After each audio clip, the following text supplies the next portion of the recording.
नमस्कार दोस्तों, आज मैं SSB head constable ministerial 2021 vacancy के बारे में पूरा A to Z इन्फॉर्मेशन देने वाला हूं। तो अगर आप इस वैकेंसी में फॉर्म अप्लाई करना चाहते हैं तो ये वीडियो आपके लिए बहुत ज़्यादा इम्पोर्टेंट है। तो आइए सबसे पहले हम समझ लेते हैं आखिर ये एसएसबी का मतलब क्या होता है। तो एसएसबी का मतलब होता है सशस्त्र सीमा बल। वहीं पर मिनिस्ट्रियल का मतलब क्या होता है, तो मिनिस्ट्रियल का मतलब होता है क्लर्क बाबू की वैकेंसी।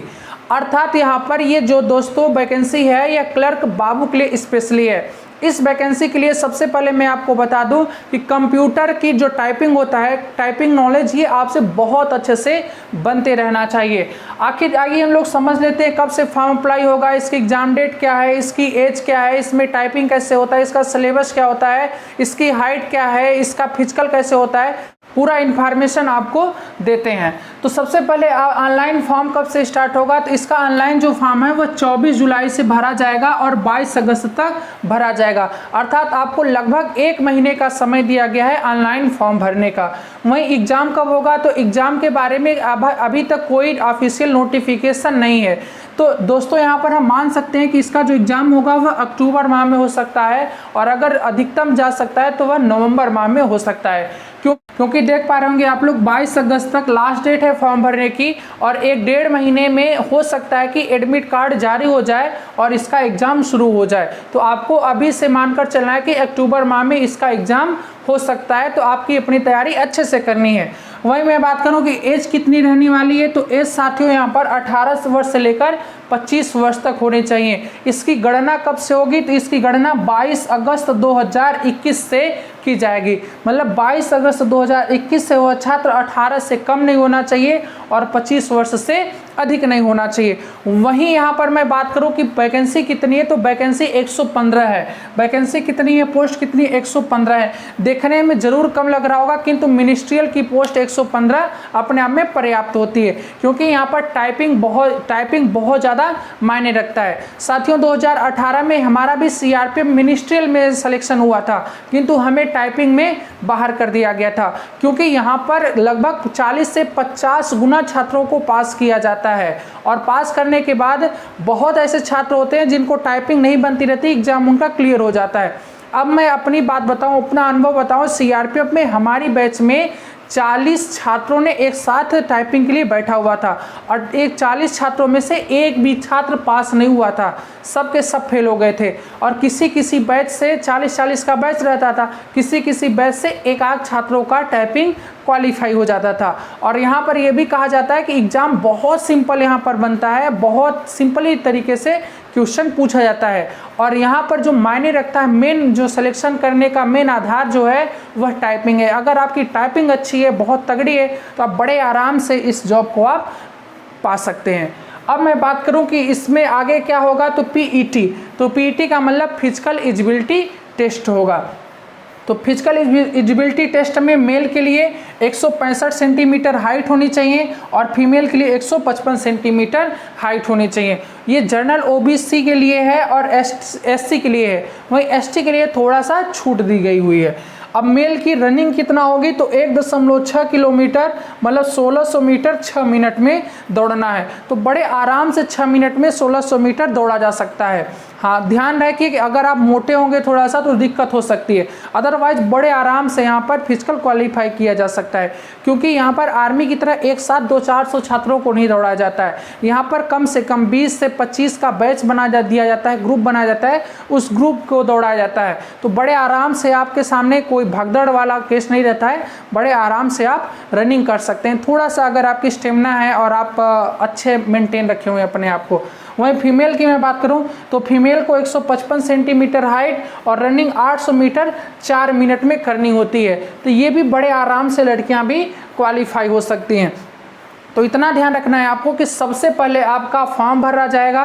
फॉर्म में एलिजिबिलिटी होने के बाद आपका पेपर होता है और पेपर क्वालिफाई करने के बाद यहाँ पर पीईटी फिजिकल एलिजिबिलिटी टेस्ट होता है। और जैसे ही आपका पीईटी होता है तुरंत आपकी उसी टाइम पर टाइपिंग हो जाती है। यहाँ पर सबसे इम्पोर्टेंट है भी टाइपिंग। अगर आपसे टाइपिंग अच्छे से बन रही है तो आप बड़े आराम से क्लियर कर सकते हैं। टाइपिंग में क्या क्या किया जाएगा, इंग्लिश की टाइपिंग होगी।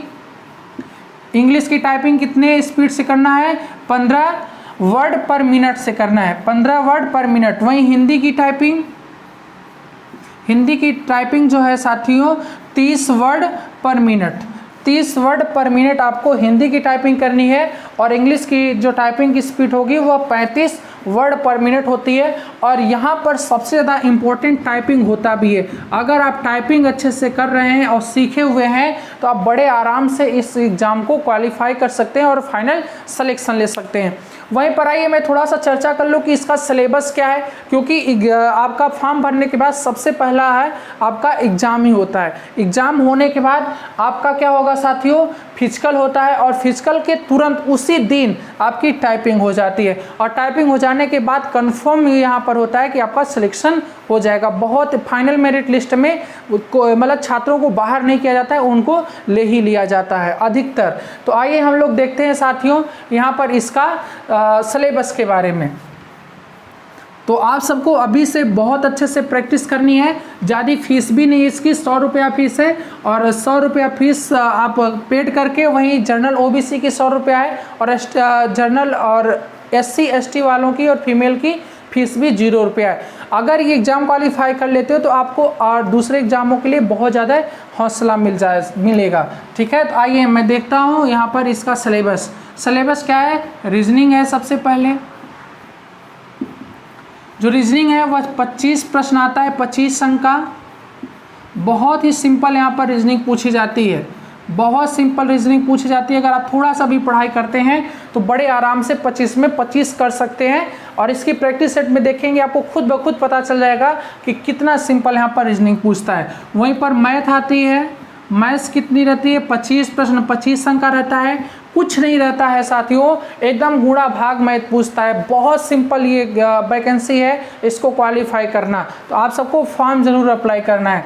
वहीं तीसरा नंबर पर क्या है, जीके। और जीके 25 प्रश्न 25 अंक का रहता है। जीके 25 प्रश्न 25 अंक का रहता है। स्टैटिक जीके वगैरह ज़्यादा पूछता है। इस टाइम करंट अफेयर्स भी काफ़ी ज़्यादा पूछ रहा है तो पूछा जा सकता है, किंतु निश्चिंत रहें यहाँ पर बहुत सिंपली तरीके से जीके भी पूछा जाएगा। चौथी सब्जेक्ट जो है वह हिंदी है। ऑप्शनल क्या है, इंग्लिश है। अगर आप हिंदी का एग्ज़ाम देना चाहते हैं तो हिंदी सब्जेक्ट का दीजिए, इंग्लिश का देना चाहते हैं तो इंग्लिश का दीजिए। ये भी 25 प्रश्न 25 अंक का रहेगा।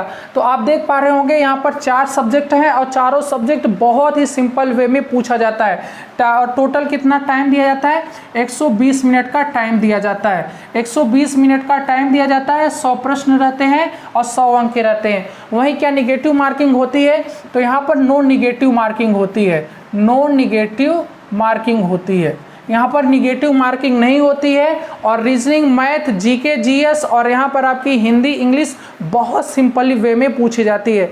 अब मैं बात करूं कि हिंदी, जैसे जो हिंदी ऑप्शनल कर रहा है तो क्या उसकी हिंदी टाइपिंग ज़रूरी है, ऐसा कुछ भी नहीं है। आप अगर हिंदी सब्जेक्ट का एग्ज़ाम दे रहे हैं तो आप इंग्लिश टाइपिंग ले सकते हैं। वहीं आप इंग्लिश का एग्ज़ाम दे रहे हैं तो आप हिंदी टाइपिंग ले सकते हैं, इसमें कोई बाध्यता नहीं है। निगेटिव मार्किंग नहीं है। आपको अच्छे से पढ़ाई करनी है और बहुत ही सिंपली तरीके से इस वैकेंसी को आप क्लियर कर सकते हैं, बशर्ते आपको थोड़ी सी टाइपिंग अपना मेंटेन रखना है। और बहुत सारे छात्रों को पास किया जाएगा यहाँ पर, और सभी के सभी छात्र टाइपिंग में अधिकतर मात्रा में फेल हो जाते हैं। तो आपको अगर ये हमारी वीडियो अच्छी लगी हो तो इसको लाइक करिए और चैनल को सब्सक्राइब कर लीजिएगा, जिससे जो भी मैं इन्फॉर्मेशन अपलोड करता हूं तो सबसे पहले आप तक पहुंचे। तो आप अपना पढ़ाई अच्छे से करिए और फॉर्म अप्लाई करिए। ऐसे ही मिलते हैं नेक्स्ट इन्फॉर्मेशन में, नेक्स्ट वीडियो में।